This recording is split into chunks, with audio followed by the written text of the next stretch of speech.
చూస్తున్నారు. మునుగోడు ఎమ్మెల్యే రాజగోపాల్ రెడ్డి ఆసక్తికర చిట్చాట్ నిర్వహించారు. మంత్రి పదవి వస్తుందని ఆశిస్తున్నట్టు కూడా చెప్పుకొచ్చారు ఆయన. దాంతో పాటు ఢిల్లీ నుంచి ఇంకా తనకి ఫోన్ రాలేదన్నారు రాజగోపాల్ రెడ్డి. తనకి హోంమంత్రి పదవి అంటే చాలా ఇష్టం అంటున్నారు ఆయన. ఏ పదవి వచ్చినా సమర్థవంతంగా పనిచేస్తా అంటున్నారు రాజగోపాల్ రెడ్డి. భువనగిరి ఎంపీ ఎన్నికల బాధ్యతలను సమర్థవంతంగా నిర్వహించాలంటూ చెప్పుకొచ్చారు ఆయన. ఇంకా ఆయన ఎటువంటి కామెంట్స్ చేయడం జరుగుతుంది. మరి ముఖ్యంగా మంత్రివర్గ విస్తరణ ఇంకా వారంలో ఉండొచ్చు అంటూ కూడా చర్చ జరుగుతున్న నేపథ్యంలో ఇదే ఆఖరి డిస్కషన్. ఇక మంత్రివర్గ విస్తరణ అంటూ కూడా తెలంగాణ పీసీసీకి సంబంధించి కీలక నేతలు చెప్తున్న నేపథ్యంలో ఇప్పుడు రాజగోపాల్ రెడ్డి చేసిన వ్యాఖ్యలు చాలా ఇంట్రెస్టింగ్ గా మారుతున్నాయి. తనకి మంత్రి పదవి వస్తుందని ఆశిస్తున్నా అంటూ కూడా ఆయన చిట్చాట్లు చెప్పినట్టుగా తెలుస్తోంది. ఇంకా ఆయన ఏమన్నారు, ఎటువంటి డిస్కషన్ జరిగింది, ఎటువంటి చిట్చాట్లు, ఇంకా ఎటువంటి వ్యాఖ్యలు చేయడం జరిగింది తెలుసుకుందాం. మా ప్రతినిధి మధు అప్డేట్స్ అందించేందుకు సిద్ధంగా ఉన్నారు. మధు, కోమటిరెడ్డి రాజగోపాల్ రెడ్డి ఎటువంటి వ్యాఖ్యలు చేశారు? దాంతోపాటు ఒకవేళ మంత్రి పదవి వస్తే కనుక ఏ మంత్రి, ఇన్ఫాక్ట్ ఏ శాఖ ఆయనకి దక్కచ్చని చెప్పడం జరుగుతుంది ఆయన? గోపాలరెడ్డి మీడియా లాంజ్ లో కలిశారు. మీడియా ప్రతినిధులతో ఆయన మాట్లాడుతున్న సందర్భంలో ఈ వ్యాఖ్యలు చేశారు. ఎందుకంటే ఆయన పేరు ప్రముఖంగా వినిపిస్తుంది. గతంలో ఏఐసిసి ఇచ్చినటువంటి హామీ మేరకు ఆయనకు మంత్రివర్గంలో స్థానం దక్కనుందనేటువంటి చర్చ జరుగుతున్న నేపథ్యంలో నిన్న కూడా సాయంత్రం 7:30 నుంచి సాయంత్రం రాత్రి వరకు ఏఐసిసి పెద్దలు మల్లికార్జున ఖర్గే, రాహుల్ గాంధీ, కేసీ వేణుగోపాల్, ముఖ్యమంత్రి తెలంగాణ రేవంత్ రెడ్డి, ఉప ముఖ్యమంత్రి బట్టి విక్రమార్క, ఉత్తమ్ కుమార్ రెడ్డి, ఇంకా కొంతమంది కీలక నాయకులు, మహేష్ కుమార్ గౌడ్, పిసిసి చీఫ్, వీళ్ళందరి సమక్షంలో సమావేశంలో కీలక నిర్ణయం తీసుకున్నారు. దాంట్లో రాజగోపాల్ రెడ్డి, వివేక్ పేర్లు 2 కన్ఫర్మ్ అయినట్టుగా ప్రచారం జరుగుతా ఉంది ప్రస్తుతానికి అధికారికంగా చెప్పినప్పటికీ. ఆ నేపథ్యంలో ఆయన అంత మనసు విప్పే ప్రయత్నం చేశారు. నాకు హోంమంత్రిగా చేయడం ఇష్టం, హోంమంత్రిగా ఉంటే నేను కరెక్ట్ గా పని చేయగలుగుతాను అనేటువంటి స్టేట్మెంట్ రాజగోపాల్ రెడ్డి చేశారు. అయితే దీనికి గతంలో ఆయన చేసినటువంటి స్టేట్మెంట్ మరొకసారి రిమైండ్ చేసుకుంటే, నేను హోంమంత్రిగా ఉంటే కేసీఆర్ కుటుంబం అవినీతి ఏదైతే జరిగిందో వాటన్నిటిపైన కేసులు పెట్టించగలుగుతాను, వాళ్ళని జైలుకు పంపుతాను అనేటువంటి స్టేట్మెంట్ కోమటిరెడ్డి రాజగోపాల్ రెడ్డి గతంలో చేశారు. సో ఆయన మళ్ళీ హోంమంత్రి నాకంటే ఇష్టము, ఏ శాఖ ఇచ్చినా సమర్థవంతంగా పనిచేస్తానని చెప్తూనే హోంమంత్రి అనేటువంటి తీసుకోవడం. ఎందుకంటే ముఖ్యమంత్రి దగ్గరనే ఉన్నాయి ఒక కీలకమైన కొన్ని శాఖలు ఇప్పుడు ప్రస్తుతం, మున్సిపల్ అడ్మినిస్ట్రేషన్, తర్వాత హోమ్, ఎడ్యుకేషన్, ఇంకా కొన్ని కీలక న్యాయపరమైనటువంటి కొన్ని న్యాయశాఖ, ఇవన్నీ ముఖ్యమంత్రి దగ్గరనే ఉండడంతో ఆయన లా అండ్ ఆర్డర్ కోరుకుంటున్నాడు. దానికి సంబంధించి హోంశాఖ కోరుతున్నా ఉంటుంది పరిస్థితి. అందులో భాగంగా ఆయన ఎక్స్ప్రెస్ చేసే ప్రయత్నం చేశారు. చూడాలి మరి కాంగ్రెస్ ఉగాది లోపలనే కేబినెట్ విస్తరణకు సంబంధించినటువంటి లిస్టు బయటపెట్టే అవకాశం ఉంది. ఉగాది రోజే వీళ్ళంతా ప్రమాణ స్వీకారం చేసే అవకాశం కూడా ఉందనేటువంటి చర్చ జరుగుతా ఉంది. అందులో భాగంగానే కోమటిరెడ్డి రాజగోపాల్ రెడ్డి రోజు అసెంబ్లీ లాబీలో ఆయన కాస్త ఈ విషయాన్ని చెప్పే ప్రయత్నం చేశారు. ఆయన ఏ శాఖ ఇష్టం ఉందనేటువంటిది. అదే రైట్. అంటే ఒకవేళ హోంమంత్రిత్వ శాఖ కనుక తనకి ఇవ్వకపోతే ఇంకా ఏ శాఖలు తనకి ఇచ్చే అవకాశం ఉంది, ఏవి కేటాయించే అవకాశం ఉందంటూ కూడా ఆయన మనోగతాన్ని వ్యక్తపరచడం జరిగిందా? ఏ శాఖ ఇచ్చినా కూడా సమర్థవంతంగా పనిచేస్తారనేటువంటి రాజగోపాల్ రెడ్డి చెప్తా ఉన్నారు.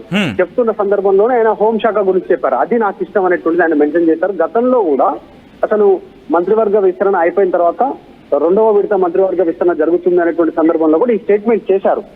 ఆ టైంలో ఎలాంటి చర్చ జరిగిందంటే, ఒకే ఇంట్లో నుంచి ఇద్దరికి మంత్రిగా అవకాశం దక్కే పరిస్థితులు లేవు అనేటువంటి చర్చ జరిగింది. అప్పుడున్నటువంటి ఈక్వేషన్ లో ఇప్పటికే రెడ్డి సామాజిక వర్గం పెద్ద ఎత్తున మంత్రివర్గంలో ఉండే ముఖ్యమంత్రి రేవంత్ రెడ్డి, ఆ తర్వాత మంత్రుల్లో కూడా చాలా మంది రెడ్డిలు ఉండడంతో, అగ్రవర్ణాలు ఉండడంతో చర్చ జరిగింది. కానీ ఏఐసిసి గతంలో హామీ ఇచ్చిందనేటువంటిది ఇప్పుడు తెరపైకి తీసుకొస్తా ఉన్నారు. అదే అంశాన్ని ప్రస్తావించే ప్రయత్నం చేస్తా ఉన్నారు కాంగ్రెస్ పార్టీ నాయకులు. అందులో భాగంగా ఆయన ఈ స్టేట్మెంట్ చేశారు. కీలక శాఖలే ఉన్నాయి ప్రస్తుతం అయితే మిగిలిపోయినాయి. మున్సిపల్ అడ్మినిస్ట్రేషన్ కానీ, తర్వాత హోమ్, తర్వాత ఎడ్యుకేషన్ మినిస్టర్ గానీ, ఇలా కొన్ని కీలక శాఖలే ఉన్నాయి. ఏ శాఖ ఇచ్చినా కూడా సమర్థవంతంగా పనిచేస్తుందని చెప్తూనే ఇది మెన్షన్ చేయడంతో ఆయనకు హోంశాఖ అంటే ఇంట్రెస్ట్ ఉంది, హోంమంత్రి కానున్నారనేటువంటి చర్చ జరుగుతుంది. ఈ మధ్యకాలంలో సోషల్ మీడియాలో కొంచెం పెద్ద ఎత్తున ప్రచారం జరుగుతుంది. విజయశాంతి ఎమ్మెల్సీగా నామినేట్ అయిన తర్వాత ఆమె రాములమ్మ హోమ్ మినిస్టర్ కానుంది అనేటువంటి చర్చ నేపథ్యంలో ఆయన వ్యాఖ్య చేసినట్టుగా అయితే చర్చ జరుగుతుంది అసెంబ్లీ లాబీలో. కానీ ఇక్కడ నల్గొండకు సంబంధించి ఇప్పటికే కొంతమంది ఐ థింక్ 2-3 రిప్రజెంట్ చేస్తున్న పరిస్థితి ఉంది. కాబట్టి ఇటువంటి నేపథ్యంలో రాజగోపాల్ రెడ్డికి వచ్చే అవకాశం ఉందా? దీనికి సంబంధించి పార్టీలో ఎటువంటి చర్చ జరుగుతోంది?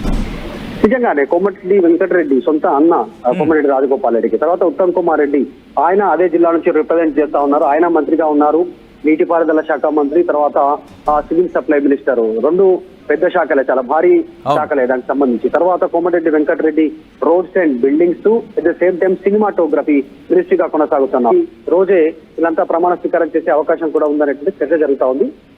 అందులో భాగంగానే కోమటిరెడ్డి రాజగోపాల్ రెడ్డి రోజు అక్కడి లాబీలో ఆయన కాస్త ఈ విషయాన్ని చెప్పే ప్రయత్నం చేశారు. ఆయన ఏ శాఖ ఇష్టం ఉందనేటువంటిది. అదే రైట్. అంటే ఒకవేళ హోం మంత్రిత్వ శాఖ కనుక తనకి ఇవ్వకపోతే ఇంకా ఏ శాఖలు తనకి ఇచ్చే అవకాశం ఉంది, ఏవి కేటాయించే అవకాశం ఉందంటూ కూడా ఆయన మనోగతాన్ని వ్యక్తపరచడం జరిగిందా?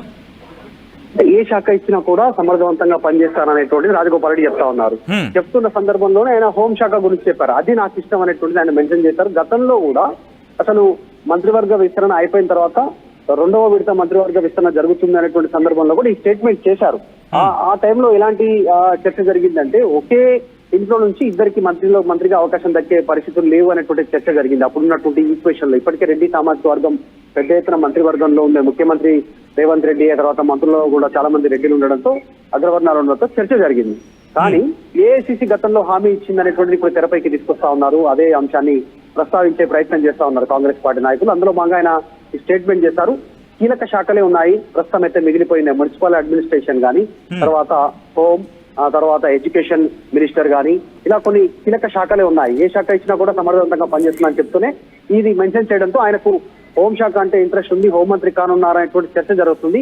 ఈ మధ్యకాలంలో సోషల్ మీడియాలో కొంచెం పెద్ద ఎత్తున ప్రచారం జరుగుతుంది. విజయశాంతి ఎమ్మెల్సీగా నామినేట్ అయిన తర్వాత ఆమె రాములమ్మ హోమ్ మినిస్టర్ కానుంది అనేటువంటి చర్చ నేపథ్యంలో ఆయన వ్యాఖ్య చేసినట్టుగా అయితే చర్చ జరుగుతుంది అసెంబ్లీ లాబీలో. కానీ ఇక్కడ నల్గొండకు సంబంధించి ఇప్పటికే కొంతమంది ఐ థింక్ ఇద్దరు ముగ్గురు రిప్రజెంట్ చేస్తున్న పరిస్థితి ఉంది. కాబట్టి ఇటువంటి నేపథ్యంలో రాజగోపాల్ రెడ్డికి వచ్చే అవకాశం ఉందా? దీనికి సంబంధించి పార్టీలో ఎటువంటి చర్చ జరుగుతోంది? నిజంగానే కోమటిరెడ్డి వెంకటరెడ్డి సొంత అన్న కోమటిరెడ్డి రాజగోపాల్ రెడ్డికి, తర్వాత ఉత్తమ్ కుమార్ రెడ్డి ఆయన అదే జిల్లా నుంచి రిప్రజెంట్ చేస్తా ఉన్నారు. ఆయన మంత్రిగా ఉన్నారు, నీటిపారుదల శాఖ మంత్రి, తర్వాత సివిల్ సప్లై మినిస్టర్. రెండు పెద్ద శాఖలే, చాలా భారీ శాఖలే దానికి సంబంధించి. తర్వాత Komatireddy Venkatareddy roads and buildings, at the same time cinematography మినిస్ట్రీగా కొనసాగుతున్నారు. అంతా రెండు కీలకమైనటువంటి శాఖలే, చాలా రెండు భారీ ప్రాజెక్టులు ఉన్నటువంటి భారీ మంత్రిత్వ శాఖలే. మరి రాజగోపాల్ రెడ్డి కూడా అలాంటి శాఖనే ఇస్తారా? అంత ఇంపార్టెంట్ ఉన్న శాఖ ఇస్తే మూడు అత్యంత కీలకమైనటువంటి శాఖలు నల్గొండ జిల్లాకి ఇచ్చినటువంటి సిచ్యువేషన్ ఉంటుంది ఆల్రెడీ. మరి అది ఇచ్చొచ్చా లేకుంటే వేరే శాఖ ఏదైనా ఇచ్చే అవకాశం ఉందా తెలియదు. కానీ అసలు కోమటిరెడ్డి రాజగోపాల్ రెడ్డికి మళ్ళీ అదే జిల్లా నుంచి రిప్రజెంట్ చేసి ఇప్పటికీ ఖమ్మం నుంచి ముగ్గురు ఉన్నారు. ఒకవేళ నిజంగా రాజగోపాల్ రెడ్డి పేరు అనౌన్స్మెంట్ చేస్తే నల్గొండ నుంచి కూడా ముగ్గురు రిప్రజెంట్ చేస్తారు మంత్రివర్గంలో. కాబట్టి దానిపైన చర్చ జరుగుతుంది. దీనికి ఈక్వేషన్ గా ఏం చెప్తా ఉన్నారంటే ఎన్నికల సమయంలోనే ఏఐసిసి రాజగోపాల్ రెడ్డికి హామీ ఇచ్చింది, అందులో భాగంగానే ఆయన పేరు పరిగణలోకి తీసుకున్నారనేటువంటి చర్చ జరుగుతుంది. సో కేవలం 2 నుంచి 3 రోజులు అంటే అసెంబ్లీ సమావేశాలు 27 వరకు కొనసాగనున్నాయి, 27 వరకు సాయంత్రం వరకు. తర్వాత ఏ క్షణంలోనైనా ఏఐసిసి నుంచి మంత్రివర్గానికి సంబంధించిన లిస్టు, ఈ విస్తరణ లిస్టు అనౌన్స్మెంట్ వచ్చే పరిస్థితి ఉందనేటువంటి చర్చ జరుగుతా ఉంది. రైట్.